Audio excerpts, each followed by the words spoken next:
নমস্কার। গীতা আমাদের কি শেখায়? গীতা আমাদের শেখায় কলিযুগে মানুষের কাছ থেকে অতিরিক্ত ভালোবাসা আশা করা উচিত নয়। গীতার জ্ঞান অসাধারণ রহস্যে ভরপুর। গীতার জ্ঞান মানুষকে প্রতিটি ভয় থেকে মুক্ত করে, প্রতিটি চিন্তা থেকে মানুষকে আজাদ করে। তাই প্রতিদিন এই জ্ঞান সকালে এবং রাত্রে শোনা উচিত বা পড়া উচিত।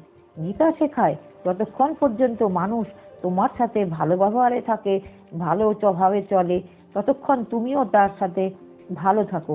কিন্তু অন্ধবিশ্বাস কখনো কাউকে করবে না, কারণ কখন সে বদলে যাবে তুমি বুঝতেও পারবে না। তখন তুমি আফসোস করবে। তোমার যত দুর্বলতাই থাকুক না কেন, তুমি অন্য কাউকে সে কথা বলবে না, তাতে তুমি আরো দুর্বল হয়ে যাবে। তুমি একা থাকার অভ্যাস করো, কারণ তাতে তোমার ভবিষ্যতে কখনো কষ্ট হবে না।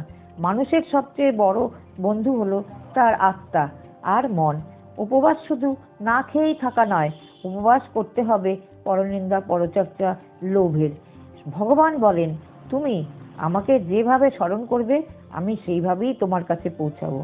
তোমার সমস্যাকে বলো, তোমার সাহস অনেক বেশি আছে, সেখানে দেখবে কোনো সমস্যাই টিকতে পারবে না। জল যদি সীমা লঙ্ঘন করে তা ডেকে আনে ভয়ঙ্কর ধ্বংস, আর বাক্য যদি সীমা লঙ্ঘন করে তবে তা বিপদ ডেকে আনে। যেখানে মানুষের চেষ্টা শেষ হয় সেখান থেকেই ভগবান তার সব দায়িত্ব নিয়ে নেয়।